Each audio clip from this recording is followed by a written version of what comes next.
This is Where We Live on Connecticut Public Radio. I'm Lucy Nalpathanchel, broadcasting remotely. The school year starts soon for more than 500,000 public school students across Connecticut. But back to school doesn't mean all children will be inside a classroom. In fact, one of the state's largest districts will be starting school on a remote schedule, despite a low number of coronavirus cases in Connecticut. Coming up, we talk with the New Haven School Board President, Yesenia Rivera, about why board members ultimately voted to stick with online learning. The decision sets the board apart from Superintendent Dr. Eileen Tracy, who says there are ramifications for students and families in New Haven by not starting with a hybrid plan. We'll hear from Dr. Tracy, too. That's just ahead. We'll also talk with the president of Bridgeport's Teachers Union about the district's decision to start school with full-time classes for K through 8th grade students. Teachers and other school staff are among those not happy about this decision. And we want to hear from you today. What does back to school look like for your family?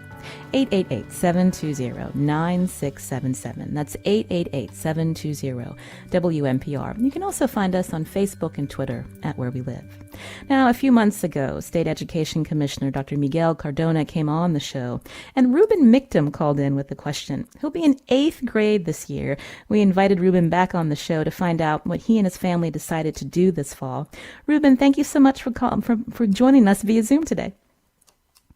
Yeah. Hi. And you're going to be an 8th grader at King Philip Middle School in West Hartford?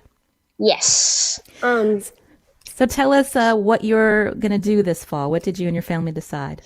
So at first we were like, there's no way we're going back to school.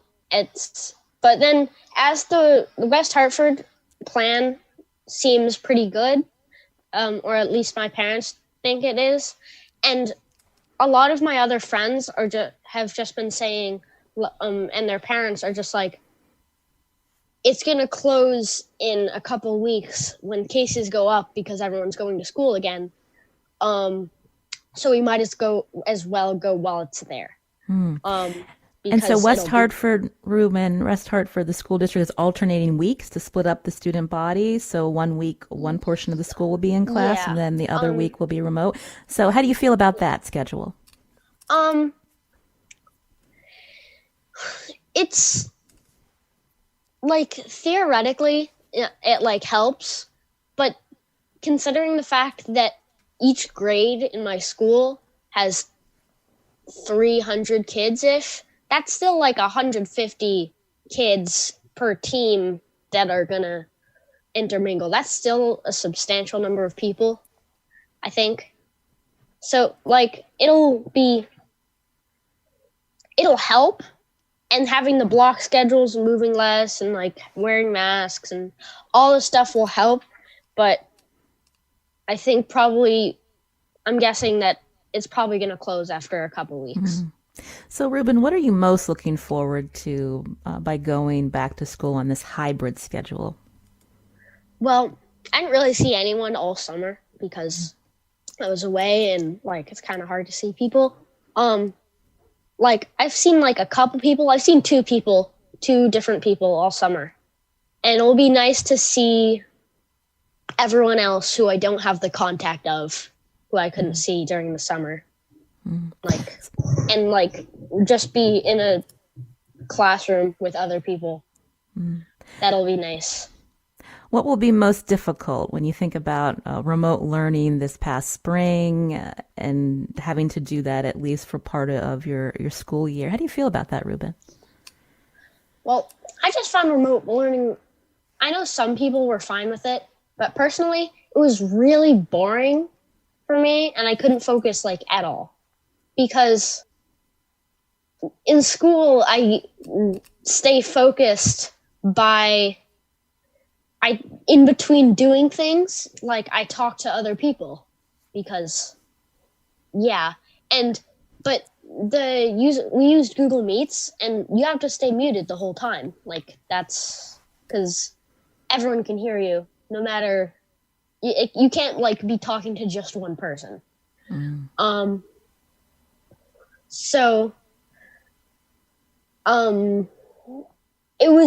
We had to talk and act like you're supposed to in school, but and you don't talk at all. which is not real life. So you missed that social aspect, just being able to talk with your peers, to see people while you're also learning. Yeah. It was a lot and it kind of came quicker than expected because our schools, we were supposed to have 2-week break for Corona while they figured stuff out. But then after 1 week, they were like, no, we're going to online right now. Which is good for them and was pretty good considering they only had a week to spend on it. But it was also had some problems. What were the problems, Reuben? Well, some people just didn't come. Some people probably couldn't come, like were unable to. But I think some people like checked into the first ones and then just didn't care enough to check into any of the other ones. And there was no real consequence because they couldn't really do anything about that. So a bunch of people just didn't come. Like I know at least 10 people who after like the first week just stopped.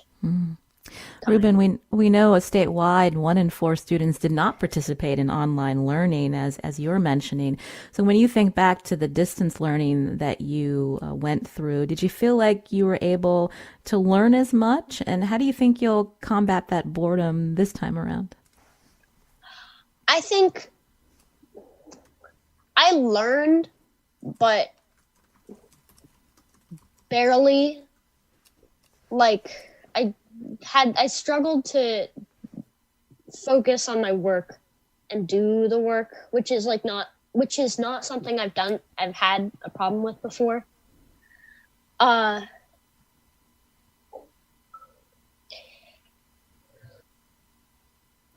so what do you think your teacher can do to help you stay more engaged?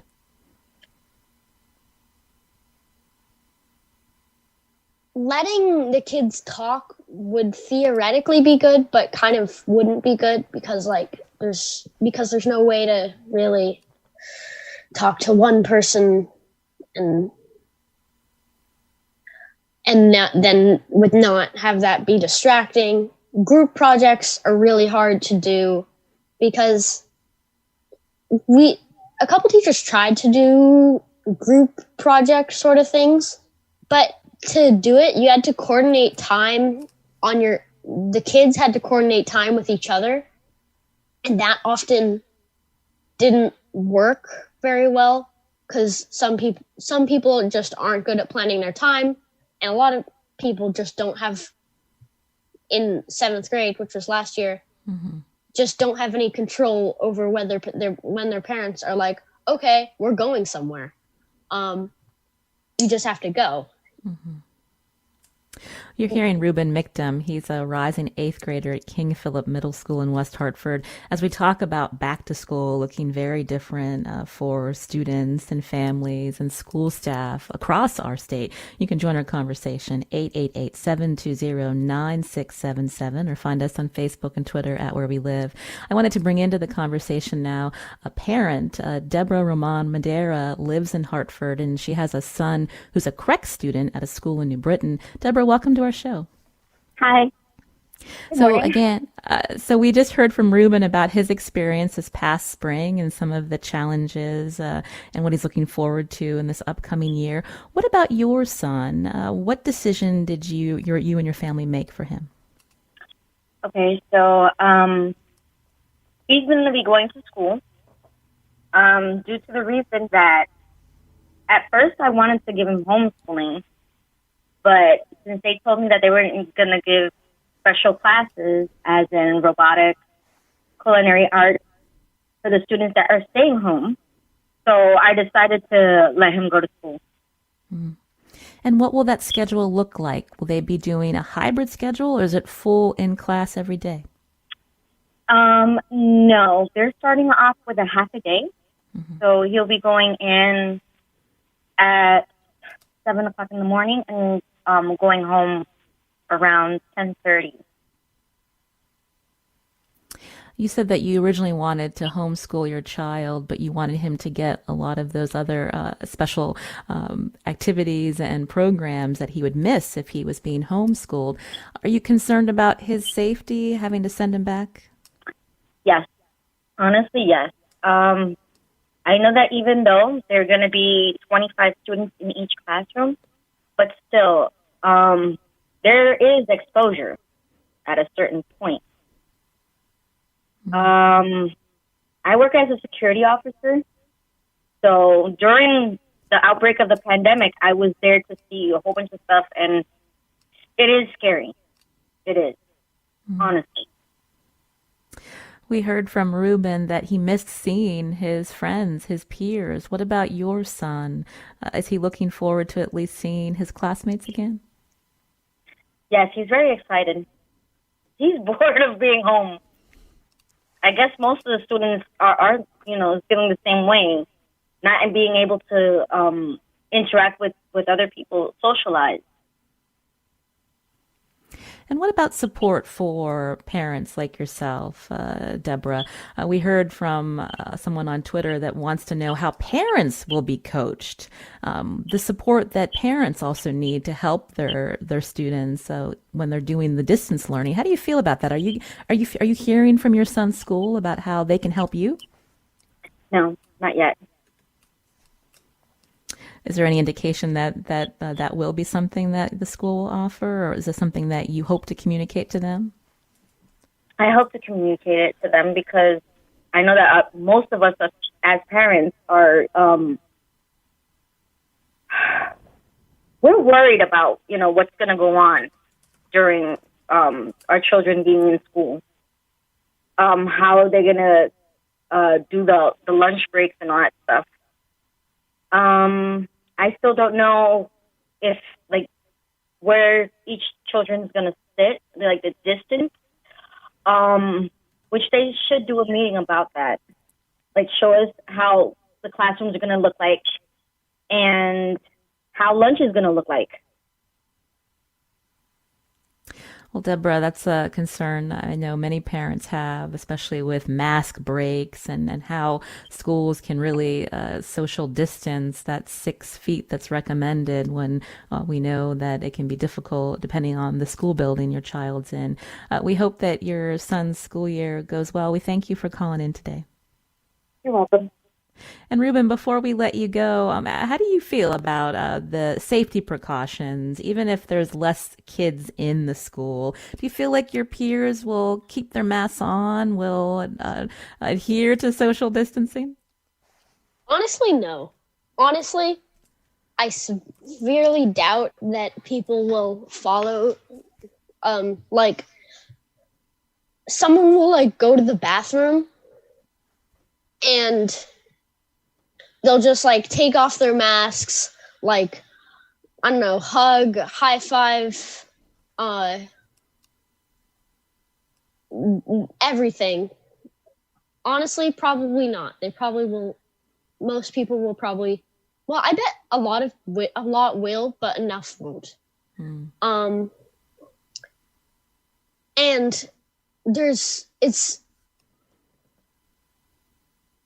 people are definitely going to have exposure who go to the school. My mom's friend teaches in Middletown at a private school, which is full open, and then comes home and sends his kid to the West Hartford public schools. And my mom says that since Wesleyan has people on campus and the college students are college students, that it's probably going to get to West Hartford from Middletown without much difficulty, and then everything's going to close again. Yeah.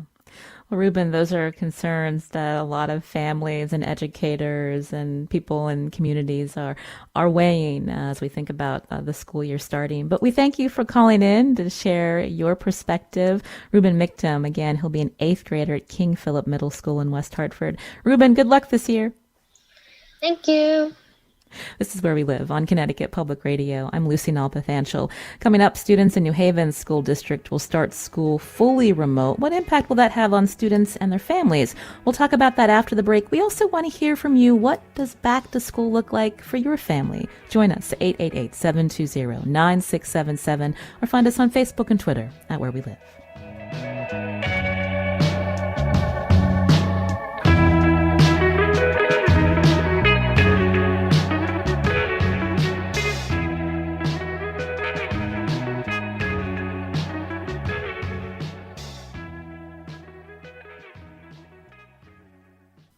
This is Where We Live on Connecticut Public Radio. I'm Lucy Nalpathanchel. Reopening schools has been heavily debated this summer, and even now the situation changes from town to town.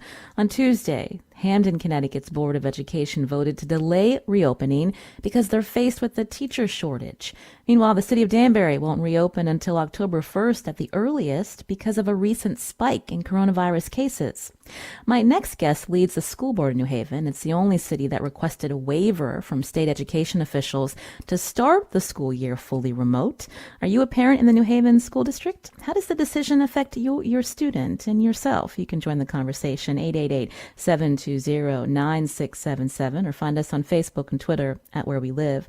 Yesenia Rivera, again, is president of the New Haven Public Schools Board of Education, joining us via Zoom. Yesenia, welcome to the show. Thank you. Good morning. Thank you for having me.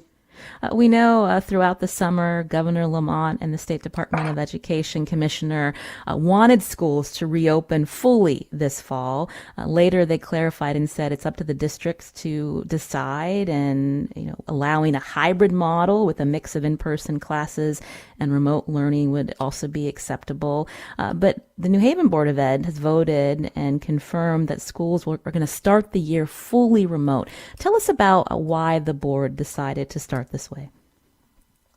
Yes, thank you. First of all, let me just say that, these are very tough decisions that we're making at the moment. These are all good people making the best decision under really difficult and challenging times. I understand that others, may think differently, but this is where we're at. And unfortunately, there's no guarantees no matter which plan is decided on. There's no playbook, right, for what we're going through right now. If there were, this would be so much easier. I just think that, there were different mindsets in terms of what we thought safety in the schools should look like, and what they thought was lacking in the plan. And so it was decided to start with a 10-week remote and then hopefully get back into a hybrid plan after that. But those are still conversations that we're having in terms of what happens after the 10 weeks. From your perspective, Yesenia, what did you want to see? How did you want to see the school year begin in New Haven? Well, I don't think, based on the votes, that it was obvious that my personal choice would have been to start with a hybrid plan, but that was not what was voted on. And so as president of the board, now it's just time that we move on and make the remote plan work for all of our students, with maybe some exceptions for our special needs students, students with IEPs and our ELL students. But again, those are conversations we need to have as a board. And again, some really tough decisions we have to make, right? Mm-hmm. Definitely. I also have 2 school-age children, so I understand that perspective. But when you think about what you're hearing from parents in New Haven, so much conversation is on how to support students and teachers and staff, and they definitely need it. But what about the parents in your city who have jobs that make them not available to help their children when they're fully doing remote learning? How will the district support them? Right. And that's what's tough for all of us in making these decisions, right? We have to weigh what everyone wants. And of course, we hope to please everyone and make it so that everyone has a choice, but it's not how it worked out in this instance. I did. I have received many, many emails from parents and even teachers who do want to get back into the buildings and who wanted at least the hybrid plan. And so right now that is a conversation that families are having because unfortunately it'll be up to them to decide how they'll juggle this current reality we're in. Again, currently we're in a 10-week fully remote plan. Hopefully we can get back to the schools, even if only on the hybrid plan after 10 weeks.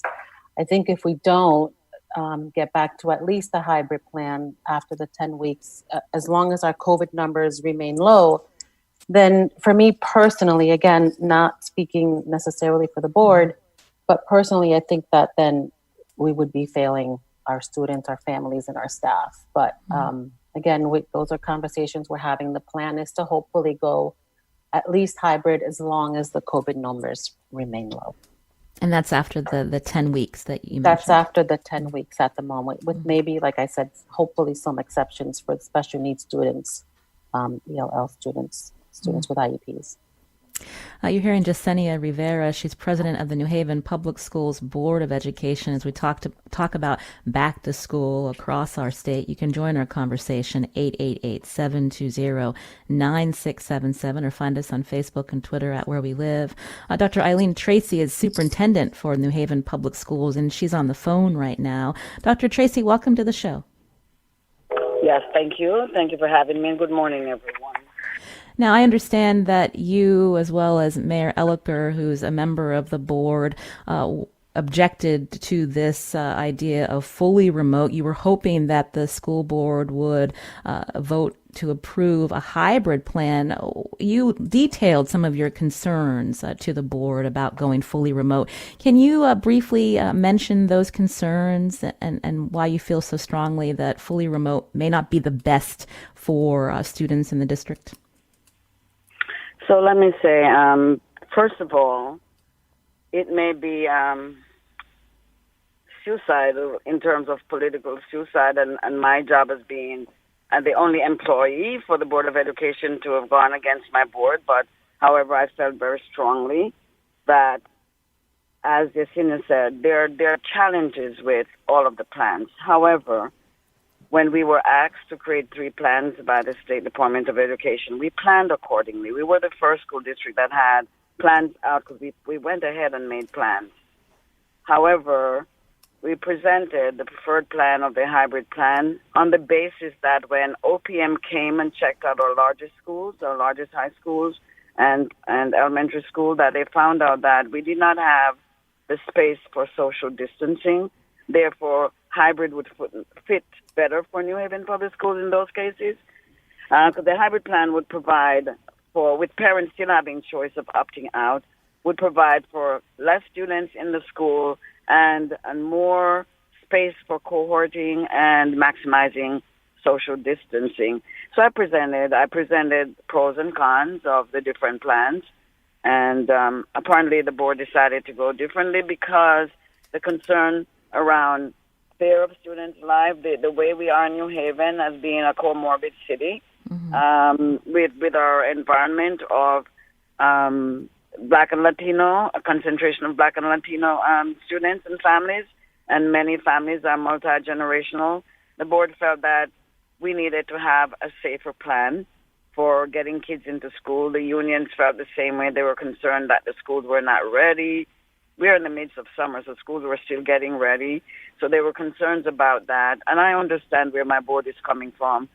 They're still insisting that we needed to have a better plan around the safety issues so that people can have confidence in that they're safe coming back into the system. I also articulated the whole idea of parents who did not have a voice, because our survey of 15,000 of our parents came back with a 50-50 split. 50 wanted to be in person, which we would provide instruction for remotely, and 50 wanted to be back in school. The part of what I was pushing for is everyone, the parents need to have that choice, and that choice of going back should not be taken away from them. So that was part. I talked about the English learners. Some students you just cannot teach remotely. You cannot have a plan for them. Special education students who are medically fragile students, who are nonverbal, who are having severely autistic. Those students cannot be in computer learning anything remotely. So you cannot even create a plan. The only plan for them is in person. So, yes, go ahead. Dr. Tracy, I wanted to, these are important points that you're raising. I wanted to talk about learning loss. So we know the Connecticut Mirror reported on what online learning looked like across our state. They found that New Haven in particular had really poor rates of participation in online learning this past spring. 1 in 10 students didn't participate. In total, 7 out of 10 students in New Haven were missing from education part or all of the last semester. So when we think about New Haven starting 10 weeks fully remote, what is the plan to engage those students who had trouble last year, again, logging in and doing the work? So first of all, let me correct that data. It is not true that 1 in 10 was not involved. When the survey came to us, we had, and the way it was written, it had fully engaged, partially engaged, not engaged. So there was a combination of the partially engaged and not engaged. The last part, when as a board we decided to come up with a grading policy because we were not finding some of our students. At the time we had said over 2,000 students we were not able to get to, and finding them, tracking them down to see where they are. But in that latter part of the fourth marking period, when we put forth the grading policy, then a lot of students decided, it doesn't make sense to even do the work. It's not going to be graded anyway. We decided to count the first 3 marking periods when they were in school for grading, and that those students who probably did not have good grades could use that the 4th marking period to help to bring their grades up. If they were already A students, it remains A in that manner. And so that's what. So the data that is being reported is not correct. So looking at this new school year, thinking about the students who weren't engaged, what is the plan to engage them? So what we are doing right now, and remember in the spring, everyone across the nation jumped into something that they were not prepared for. So I understand that some of the students found the work boring, or, some of them were left to take care of their siblings, and it was a struggle because I got those emails. I got communication from parents. This time around, we made sure that our teachers are trained to deliver remote instruction to make learning more robust and engaging for our students. Teachers this week are also in training around that type of learning to help our students. However, with that said, some of the same situations can happen because if students do not feel that the work is engaging, they will not log on. If everyone does not have a device, then you'll have another problem. Currently, I shared with Channel 8 last night, currently we have our younger students, pre-K 2, who are not students who actually put on Chromebooks. You need tablets, iPads for those students. We have invested in ordering materials for those students. We are told that we will not get those until the end of September. Some schools that are magnet schools have iPads for all their students, so that would not be a problem. But there will be those few that will not have those devices ready to start on September 3rd. So we are working with staff. What should we do with these students? They may have to go back to quite honestly, make sure that their packets available for student learning and their videos that they may be able to send to parents or direct parents to some learning hubs. Right now, Connecticut has a learning hub that is servicing both parents and students. And so we have to do what we need to get our students to engage in the learning. Engage does not mean hopping onto a computer. That's just participation. Engage means staying with the work and doing the work that is given to you. That's Dr. Eileen Tracy, Superintendent for New Haven Public Schools. Also with us on Zoom, Yesenia Rivera, President of the New Haven Public Schools Board of Education. Yesenia, what can you add to that? It is concerning that, obviously engagement means also learning and doing the work, but if certain grades don't even have the proper devices to start the remote work, how's that going to go? That's going to be the interesting part of this, right? And see if we get all of the devices, we're not going to have them all on time, but hopefully we'll have them, as Dr. Tracy said, by the end of September. So far, we've distributed 8,000 devices, around 8,000, with about another 15,000 on the way. So this should address the needs of all of the staff and students. And so, hopefully they'll come in by the end of September. If not, it's going to be a challenge if those families don't have at least one computer to be able to log on onto the classes. So, and these are the challenges, right, that we're working with at the moment. I'm wondering, when we hear about some of these resources not being available with the start of the school year, would it have made sense for New Haven to postpone the start of school year until these devices were in hand? The issue with, and Dr. Tracy can talk a little bit more about that, but the issue with postponing the start of the year is the mandate of making sure that students are receiving classroom time, classroom hours. I think it's 177 days because they waived 3 days from the original 180. So if we postponed everything until devices come in, now we're looking at having to either take away vacations or tacking on it to the end of the school year, which then becomes a problem, I'm pretty sure, with our teachers unions and things like that. So that's a challenge. So we do have to start on September 3rd, and we will, and we'll do the best that we can with what we've got at the moment. Yesenia, before I bring Dr. Tracy back into the conversation, I'm wondering, is the state doing enough to help your particular school district? We know that the governor announced $131 million in federal funds to help areas for unbudgeted costs because of, again, preventing coronavirus. I know New Haven didn't even get the amount of money that they were asking for. What more do you need from the state to support you? We hear the state has partnered with philanthropy to get devices, to get Wi-Fi connectivity, but it doesn't sound like that's really trickling down to your district.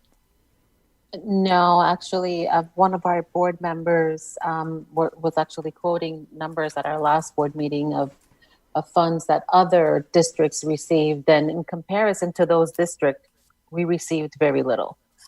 So yes, they could be doing more. I'm not sure why they're not, but we need all the resources we can get, especially at this time. I mean, we're underfunded to begin with, and now this COVID-19 era that we're in just compounded that. So they could be doing more is the answer. Dr. Tracy, I understand New Haven asked for almost $14 million and the state gave the district about $5.3 million. Why is that? Is it because the district decided to go fully remote? So let me say this. We all were aware that giving the extra money is extra money. It's not like we are entitled to it. So the extra money was based on whether or not you're going hybrid or fully remote. So school systems that decided to go, school system that decided to go fully in person, fully in person, of course they get more of the monies in their hands. Hybrid, they get a certain set of money because they're going hybrid. All that extra money from the governor was based on the plan that you select, that you were going to use. Now, if you select a remote plan, then you're not entitled to that extra money. That's at the discretion of the governor. It's not an entitlement grant or anything that you're going to say the governor needs to give it to us. That was at the discretion of the governor based on the plan that was used. They were for funding fully remote or hybrid plan. The remote plan, not fully remote, I should say, fully in person or hybrid plan.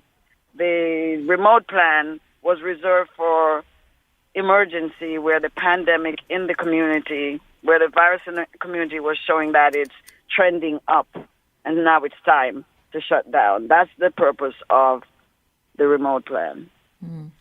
So this is the plan before you now. Again, the City of New Haven's public schools will be fully remote for 10 weeks. Dr. Tracy, how are you feeling about moving forward with the start this way for your students?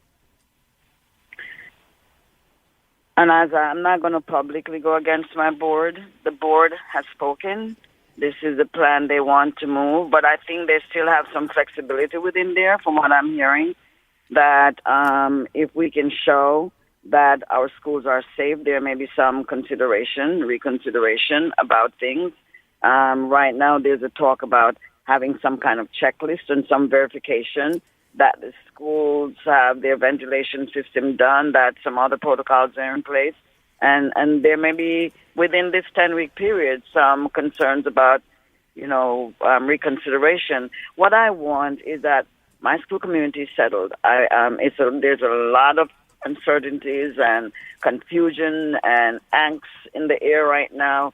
And so we are settled right now to move on with this remote plan until there may be other considerations. But I have to keep the community on one thing right now. Keep their minds on one thing right now, and that's shoring up that we have a robust learning plan remotely for our students, that they can engage in meaningful experiences. Dr. Eileen Tracy, again, is a superintendent for New Haven Public Schools. Dr. Tracy, thank you for calling in today. We appreciate it. Thank you so much for having me. Thank you. Have a great day. And Yesenia Rivera, New Haven Public Schools Board of Education President. Yesenia, thank you for explaining the situation in your school district. We wish you luck. We hope to follow up in a few weeks. Thank you. Thank you for having me. This is Where We Live on Connecticut Public Radio. I'm Lucy Nalpathanchel. After the break, Bridgeport Public Schools is planning on reopening fully for K through 8 students, but not everyone agrees with this decision. What about you? How does back to school look like for you and your family? You can join us, 888-720-9677, or find us on Facebook and Twitter at Where We Live.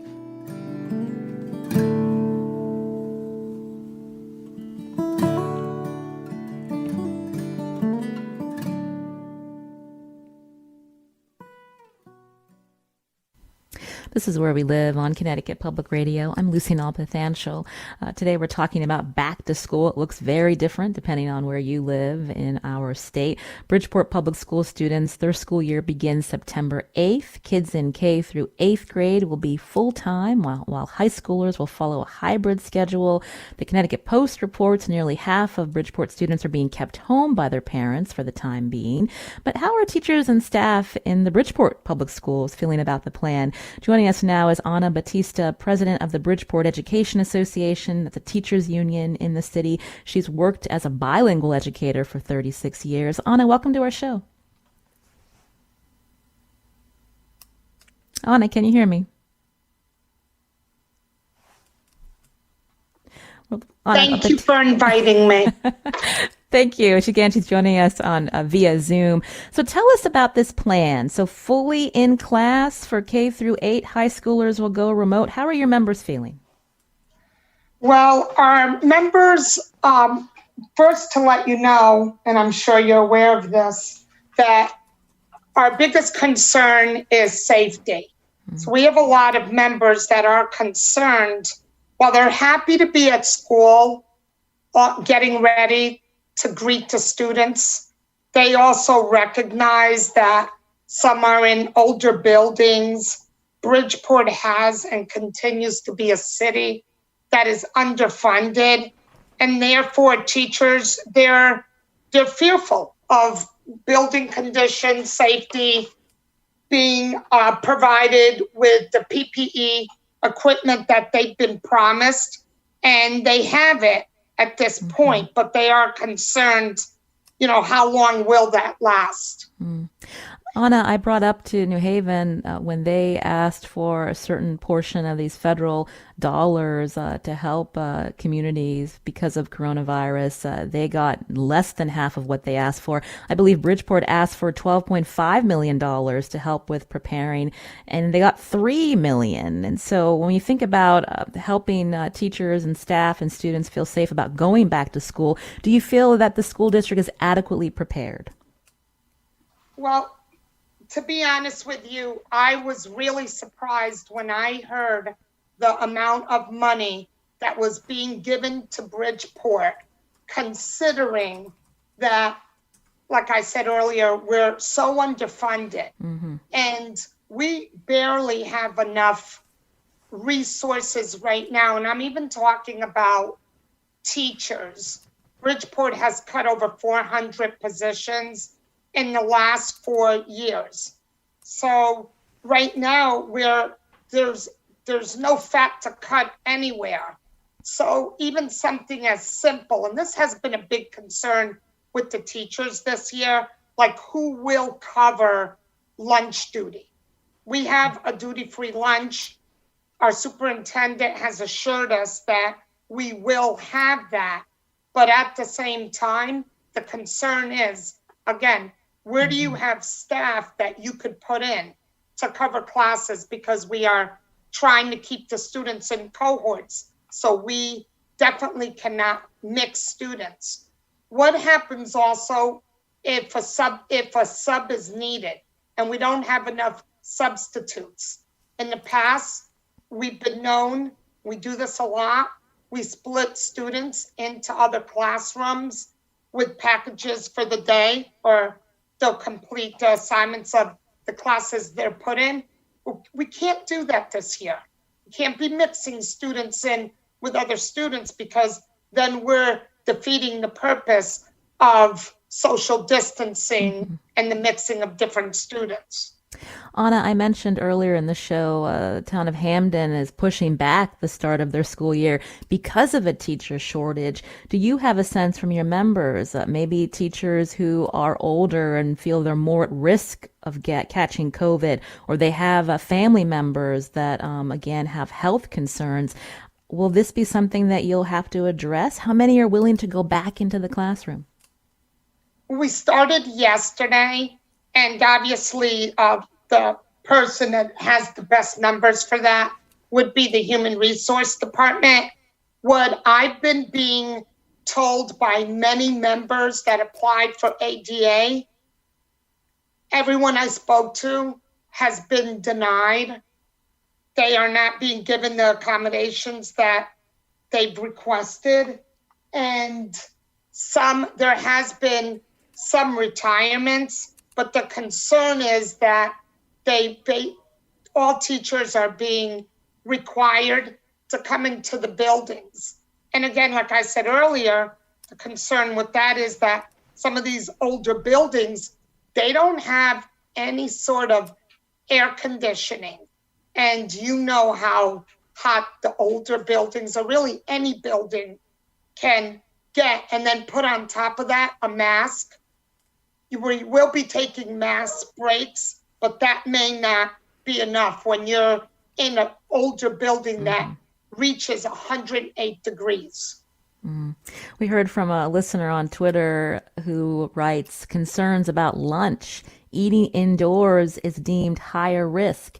Eating, talking unmasked is very restaurant-like and seems to be ill-advised unless schools provide outdoor space for all students to eat. What is Bridgeport's plan, Anna? Bridgeport's plan is, well, first I did want to make sure that I go over that. While we're going pre-K to 8 is going in person, we will be monitoring the capacity of each school. For example, the school that I've taught out for the past 10 years is one of the largest schools in the state of Connecticut, and it has up to 1,200 students.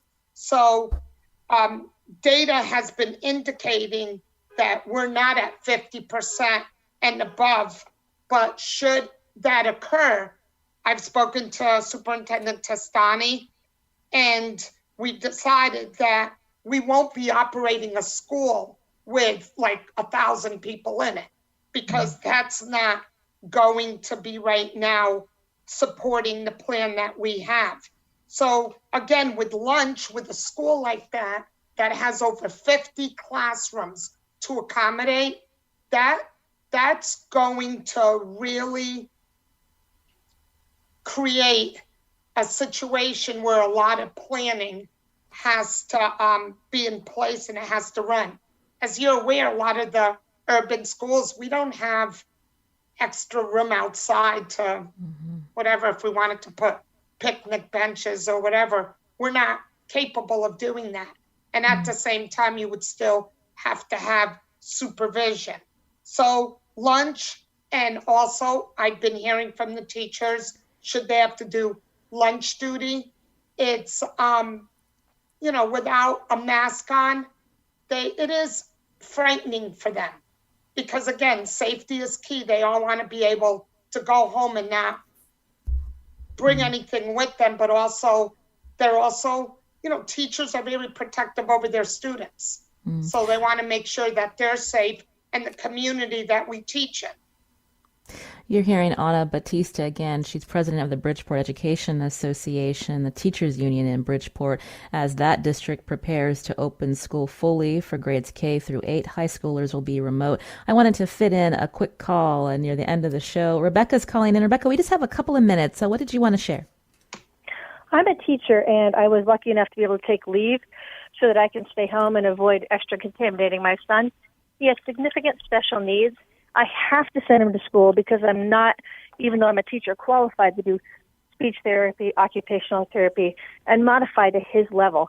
And I just keep thinking of all the parents who don't have that choice or whose kids are so significantly affected that they're really trapped between safety and any form of education. Thank you. That's an important point that you raise, Rebecca.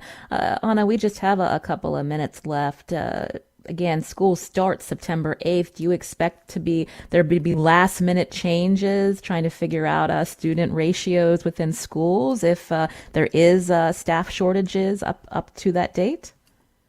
Our superintendent has been meeting with us for, I'm going to say right now, we've met 7 times within the last 3 weeks. He's looking at the numbers just about daily, and they have plans in place should we have to do a hybrid in individual classrooms or schools. So I know that he's going to be looking at even at individual, classes versus instead of the whole school if he has to. So I'm going to say yes. When you're in an urban setting, you need to be flexible. That's for sure. We're hearing from a lot of parents that with all these different schedules, it's posing a lot of challenges for parents who have work that aren't unable to stay home and trying to figure out that care and provide supervision. Ana, I imagine that isn't also an issue within the Bridgeport School District. Absolutely it is. And I do want to give you an example of that. It is between the students, but even the teachers. Teachers right now are being required to come in person. And if they were granted an accommodation, it would still be within a school building.